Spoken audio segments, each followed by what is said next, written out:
Hey there, welcome back to the athomedive YouTube channel. As always, my name is Joey and today we're in the kitchen making something fantastic. Today, we're gonna make hot cross buns. And not only because too many of us had to learn how to play that on the recorder, but because they're also actually really good too. So sit back, hit that subscribe button, and let's dive right in.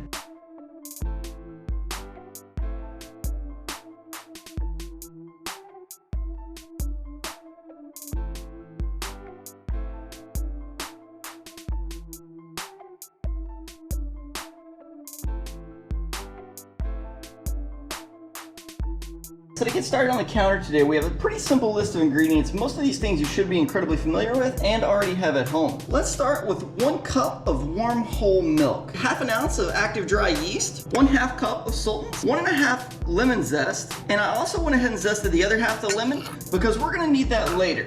I have 2½ ounces of butter that's melted. I have 1/2 teaspoon of cinnamon, 1/2 teaspoon of allspice, 1/2 teaspoon of nutmeg, and 1 teaspoon of kosher salt, 1 teaspoon of vanilla extract, 1/2 cup of sugar, 1 large egg yolk, and 3 cups of flour. And I also have my extra flour sitting on the side for whenever we go to knead the dough. This is all we're gonna need for the dough itself, so let's get started. The very first thing I'm gonna do is take our sugar and put just a pinch, or about ½ a teaspoon, in with the active dry yeast. Now I'm gonna go ahead and add the milk to it, give it a quick stir, and set it aside. We're gonna need to let this set aside for about 10 minutes or until it gets nice and foamy. Now we're gonna take the remaining sugar and add it right into the flour, add the salt and spices as well, and give this a quick mix. Now we're gonna set the rest of these things aside because we're not quite ready for them yet. Once your milk's foamy, we're gonna go ahead and add it into the flour. Now we can also go ahead and add in the butter and the egg yolk. And last but not least, the vanilla. Here's where it gets messy. So now I'm just gonna take my hands and work the dough together, being sure to break the egg yolk and get everything incorporated nice and smooth. I did add a pinch of flour along the way to make the dough a little less sticky. Now that this is formed together as a pretty shaggy, loose dough, I'm gonna go ahead and add in the lemon zest and the sultanas. Now I'm gonna fold these in with my hands and mix them until nice and smooth.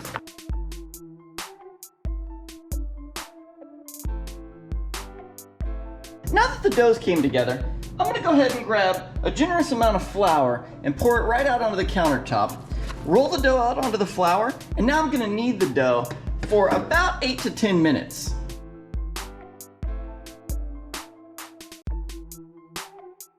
As you work the dough, you're gonna notice that it takes up the excess flour on the counter. You may need to add more flour as you go, but the further along you get, as the dough starts to get more elastic, feel free to add less and less flour, because you can always add a little bit more as you go, and as the dough gets closer to being ready, it's gonna start absorbing less and less.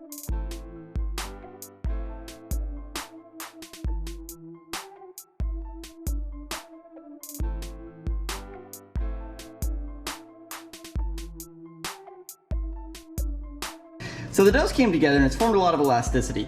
And now we're gonna simply take a medium-sized bowl with about a teaspoon of oil in the bottom. I'm gonna place the dough right into the oil, roll it around, and then flip it. Now we're gonna wrap this in plastic wrap and set it somewhere warm for about 1.5 hours and then check on it. A little later. All right, so we're back. It's been 1.5 hours, and as you can tell, this has over doubled in size. So I'm just gonna gently roll it out onto the countertop, and we're gonna go ahead and get it portioned out.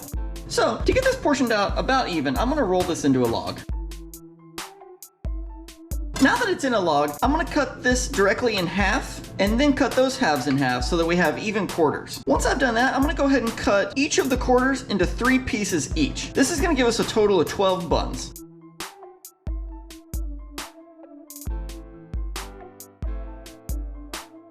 Once I have all these buns, I'm gonna take them and just simply roll them right on the countertop and then twist them to where they have one smooth surface right on top. And then we can set this aside.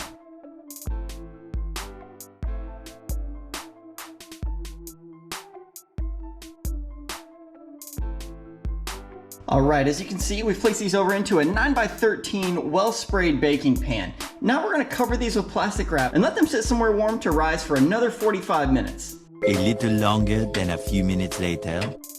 Our time for the second rising is almost up, so I've added 1 tablespoon of milk to 1 egg, and I'm simply gonna beat this with a fork until it's nice and smooth.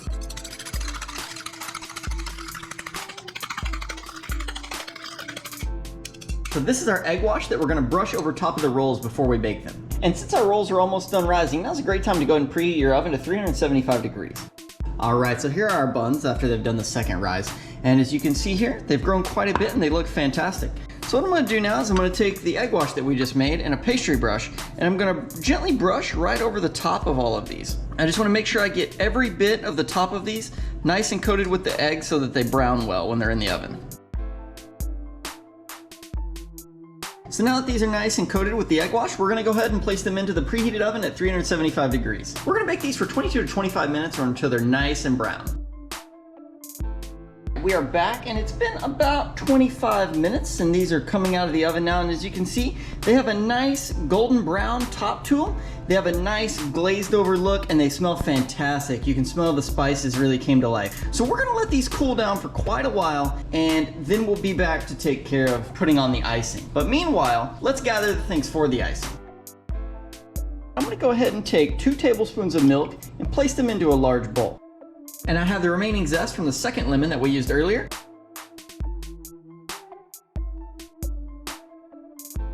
And now I have a cup and a half of confectioner's sugar. I'm gonna add this in slowly, not all at once, because the icing will get really thick if we add it all in at once. And I'm gonna whisk this until smooth. At first it's gonna have some clumps. I'm gonna slowly add the confectioner's sugar to the icing mixture and it's gonna thicken up and we're gonna make a nice thick icing. So you can make your icing as thick or thin as you choose. Just keep in mind, if you actually want the crosses to form on your icing, the icing needs to be pretty thick. So I'm gonna go for pretty thick for mine.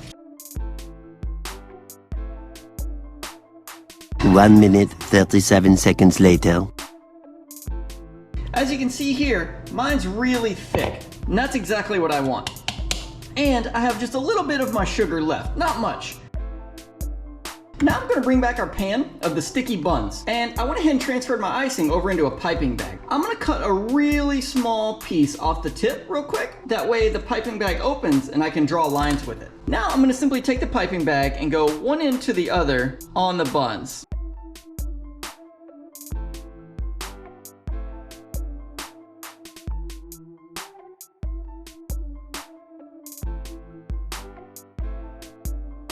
Here are the iconic hot cross buns.